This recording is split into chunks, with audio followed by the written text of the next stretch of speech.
দেশে দেশাত্মবোধের নতুন সংখ্যা আজ থেকে ৮০ বছর আগে, ৯০ বছর, ১০০ বছর আগে তৈরি হয়ে গেছিল, যখন একদল ভগৎ সিং এর রাস্তায় হেঁটেছিল, একদল সুভাষ বোসের রাস্তায় হেঁটেছিল, একদল সূর্য সেনের রাস্তায় হেঁটেছিল, আর আরেক দল বলেছিল আমি মুচলেখা দিয়ে ছাড়া পেতে চাই ব্রিটিশের থেকে, আমি আর ব্রিটিশের বিরুদ্ধে লড়বো না।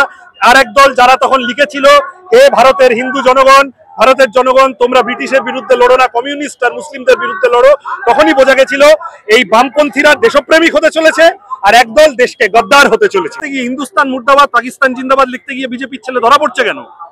এগুলো তো প্রশ্ন করতে হবে।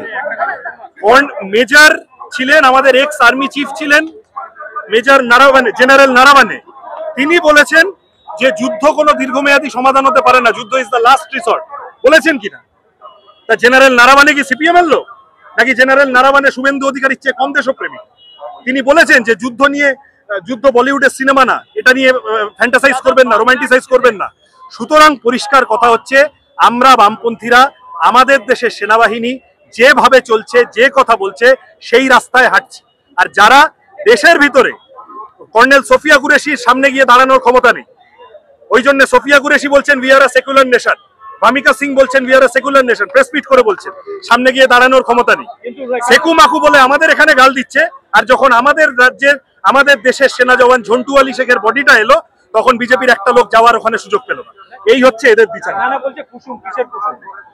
কিসে ওকে ছাড়ো, বাদ দাও, আমি কথার জবাব দেওয়ারই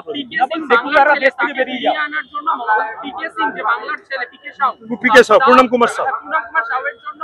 কেন্দ্র সরকারের পক্ষ থেকে এখন কোনো ব্যবস্থা দেখা যাচ্ছে না। বাংলার মুখ্যমন্ত্রী দাবি করেছে তিনি ফিরিয়ে আনবেন। আপনাদের দলের প্রতিনিধি তাদের বাড়িতে গেছেন, আপনারা এবার এটা কিভাবে দেখছেন? আমরা সবাই মিলে চাই রাজ্য সরকারে যিনি আছেন, কেন্দ্রীয় সরকারে যারা আছেন, সবাই মিলে পূর্ণম কুমার সাউ, তাকে, তিনি পাকিস্তানে আটক আছেন তাদের সেনাবাহিনীর হাতে সম্ভবত, তাকে ফিরিয়ে আনুক। তিনি আমাদের দেশের নাগরিক এবং আমরা সবাই চাই তিনি দ্রুত নিজের বাড়িতে ফিরে আসুন। তার জন্য যা যা ডিপ্লোম্যাটিক টক এইগুলোই আমরা বলছি। খালি পূর্ণম কুমার সাউ বলো না, কোচবিহারের একজন সাধারণ কৃষক বাংলাদেশে আটকে আছেন তাদের ফোর্সের হাতে, এই কথাগুলো সামনে আসছে না। এই তিন বাটি অধিকারীরা এই কথাগুলো সামনে আসতে দিচ্ছে না। আমাদের দেশের সাধারণ মানুষ সেনাবাহিনীতে অমিত শাহর ছেলে যায় না, সেনাবাহিনীতে তোমার আমার পরিবারগুলো থেকে যায়।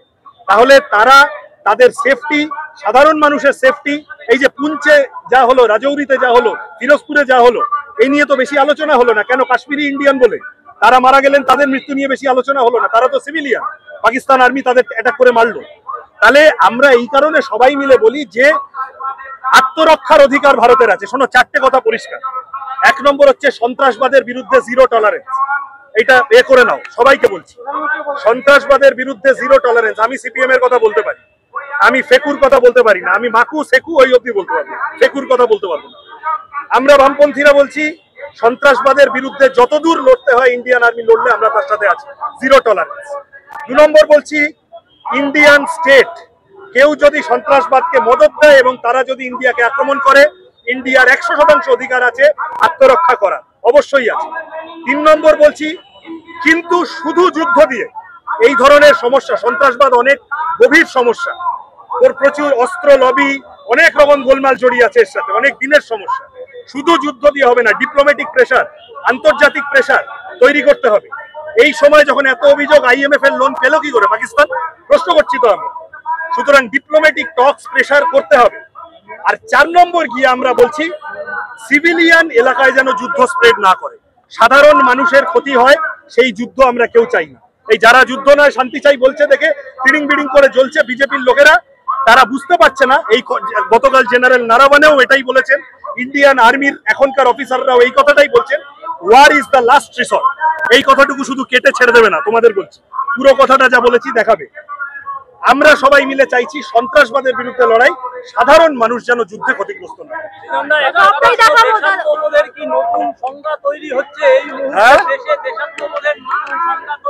দেশে দেশাত্মবোধের নতুন সংখ্যা আজ থেকে ৮০ বছর আগে, ৯০ বছর, ১০০ বছর আগে তৈরি হয়ে গেছিল, যখন একদল ভগৎ সিং এর রাস্তায় হেঁটেছিল, একদল সুভাষ বোসের রাস্তায় হেঁটেছিল, একদল সূর্য সেনের রাস্তায় হেঁটেছিল, আর আরেক দল বলেছিল আমি মুচলেখা দিয়ে ছাড়া পেতে চাই ব্রিটিশের থেকে, আমি আর ব্রিটিশের বিরুদ্ধে লড়বো না।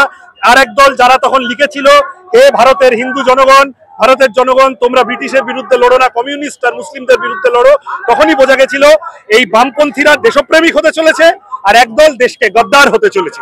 সেই গদ্দাররা এখন ক্ষমতা, এটা দুঃখের বিষয়।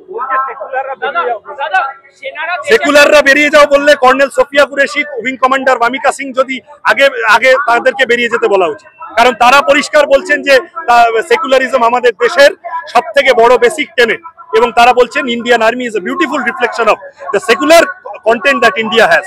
সুতরাং শুভেন্দু অধিকারীকে গিয়ে বলো, বাপের দম থাকলে, ও এখন তো আবার অনেক রকম হয়ে গেছে, এর বাচ্চা ওর বাচ্চা হয়ে গেছে, যাই হোক, আমি বলছি যে যদি ক্ষমতা থাকে colonel Sophia Qureshi wing commander Vyomika Singh কে গিয়ে বলুক যে সেকুলারিজম মানে না।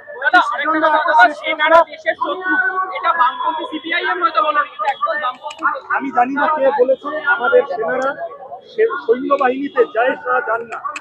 সৈন্যবাহিনীতে কোন বিজেপি নেতার, আমির বড়লোক বিজেপি নেতার ছেলে দেখবে না তুমি। সৈন্যবাহিনীতে যান আমার তোমার মতো সাধারণ পরিবারের, কৃষক পরিবারের, ক্ষেতমজুর পরিবার, শ্রমিক পরিবারের সন্তানরা। সুতরাং তাদেরকে অসম্মান করা কোন রকম কোনো অভিপ্রায় আমাদের কারণ নেই। সৈন্যবাহিনীকে যারা ব্যবহার করে ভোটের জন্য, আমরা তাদের বিরুদ্ধে লড়ছি। আরএসএস বিজেপি সৈন্যবাহিনীকে ব্যবহার করে, ওই জন্য ঝন্টু আলী শেখ যখন মারা যান, বিজেপি নেতার কল রেকর্ডিং বেরোয় যে ও তো মোল্লা, ওই জন্য ওখানে যাব না, ওখানে গিয়ে আমার লাভ নেই। এই হচ্ছে এদের দেশপ্রেমের চেহারা।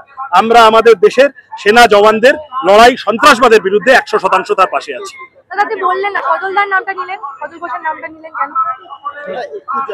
আমি কি বলবো, সেকুমাকু বলে রোজ চিৎকার করছে, আমাকে পরিষ্কার কথা তো আমি জানি না। আজকে এসেছিল কালিফালি নিয়ে, আজকে তাহলে শান্তির জল ছেটানোর জন্য আমাদের ছেলেমেয়েরাও প্রস্তুত ছিল।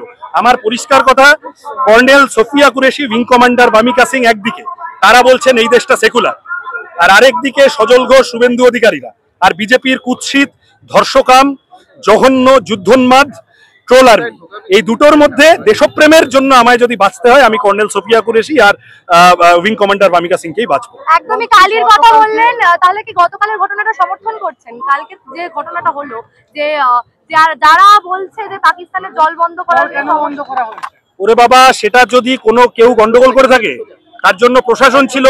ভারত বিরোধী কিছু করলে মামলা করা যেত। তুমি মিছিলে ঝামেলা করতে এসেছো কেন?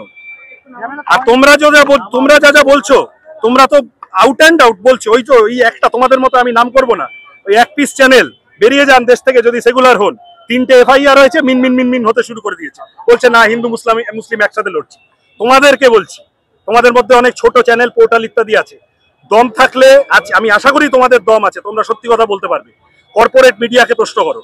এক রাতের মধ্যে করাচি, ইসলামাবাদ, পাকিস্তান সব গুড়িয়ে দিয়েছিল, মনে আছে? পরের দিন সকালে উঠে দেখা গেল সব আছে। আর ওই একই ভিডিও পাকিস্তানের মিডিয়া বলছে ভারত গুড়িয়ে দিয়েছি, পাকিস্তানে চালিয়ে বলছে, আর তার ভিত্তিতে পাকিস্তানের প্রধানমন্ত্রী বলছে যুদ্ধ জিতে গেছি। আর ওই একই ভিডিও ইন্ডিয়ান কর্পোরেট মিডিয়া তারা দেখিয়ে বলছে পাকিস্তান গুড়িয়ে দিয়েছি। এটা যুদ্ধ জিগির তৈরি করা নয়, এটা ফলস প্রিমাইসেসের উপরে দাঁড়িয়ে উন্মত্ততা তৈরি করা নয়, এই জিঙ্গোইজম তৈরি করা অবশ্যই যুদ্ধতে নয়। আমি জানি না ভাই, শোনো, আমি গতকাল ছিলাম না, আমার পার্টির কেউ ছিল না। কি বলেছে, কে বলেছে, আমি কি মিছিলে কথা হয়েছে, আমি এগুলো জানি না। আমাকে জেনে না জেনে আমি এই নিয়ে কমেন্ট করব। আমি যেটা জানি, শোনো, আমি যেটা জানি, আমি যেটা শুনিনি, আমি সমর্থন অসমর্থনের প্রশ্নই আসছে না। আমি যেটা শুনেছি সেটা হচ্ছে শুভেন্দু অধিকারীরা বলছে সেকুলারদের দেশ থেকে বার করে দিতে হবে। আমি এইটুকু বলতে পারি, শুভেন্দু অধিকারী দেশ বিরোধী কথা বলেছেন, সংবিধান বিরোধী কথা বলেছেন।